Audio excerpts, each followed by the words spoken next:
qofka kale waxa uu su'aashiisa ku bilaabay assalaamu calaykum sheekh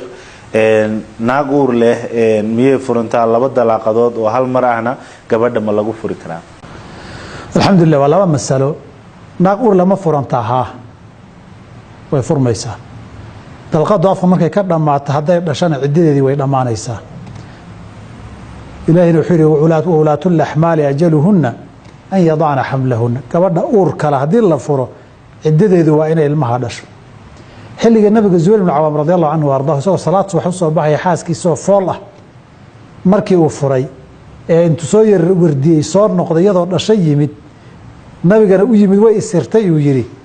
wuxuu nabigu wuxuu yiri sabaqal kitaabu ajala waqtigii waa ka dhamaaday ciddadiina way dhamaatay saas darteed gabadha uur kale way furmaysaa masalada labaad laba dalqadood ma israacaan ama saddex waa mas'ala khilaafi oo mashhuura way culimaduna ay ku kala aragti duwan yihiin xilligii nabiga calayhi salaatu wasalaam sida xadiis imaam muslim warinay fi saxiix min xadiis ibn Abbas kana talaaqu thalathi waahidan laba isma raaci jir الطلاق مرتان ظاهر كذا قرآن كايدنا واسداس هل بيود عشرين دلقاده لبنا اسم الراعي سدح اسم الراعين سداس النبي وكل انت صلى الله عليه وسلم حلقي خلافة أبو بكر وهيي إيادنا سداس يكون دماتي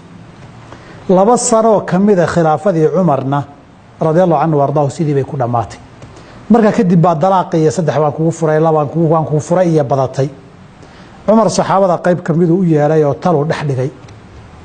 wuxuu yiri inna an-naasa qad ista'jalu fi amrin kanat lahum fihi anatun falaw amdaynahu alayhim dadku arin laga fiirsan jiro dalaaqa ahayd bi hadda fududaysteene nin walba inta uu sheegay hadaan ku xukunno ku laazimin ka warama ragii la joogay way la qumanaatay sidii buu ku xukumay jamaahiru saxaabana sidii bay ku tageen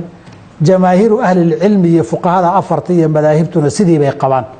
laakiin waligii khilaafku waa soo jirayay haddii la eego nabigu casan tuu ogaa abuubakarna ogaa cumarna ku dhaqmay cumar uma khilaafin daliil yimid dartii laakiin maslaxa iyo mafsado darteed buu khilaafay waana masaa'ilka ay kaga hadlaan waqfu lcamali binusuusi nusuustii lagu camalfalkeedii in la joojiyo lighalabati lmafsada iyo wixii la midka ahaa markii uu dawaabiteeda sharciga la ilaalinayo saas darteed aniga waxaa ila raajixa oo ila saxsan sidii nabi maxamed ogaa sallallahu alayhi wa sallam oo hal laba dalqood ee saddex midna inay israacayeen laakiin fuqaha madaahibta afarta ee jamaahirta fuqahadu waxay qabaan inay israacayso iyo culimo badan xataa zamankan hay'adka fatwada kamid ah saasay qabaan inay israacayso ee labadu dhacayaan aniga laakiin daliil ahaan inay laba israacayeen oo hal mid u dhacayso baa ila xoog badan billahi tawfiiq qara Allah ku siiyo qofka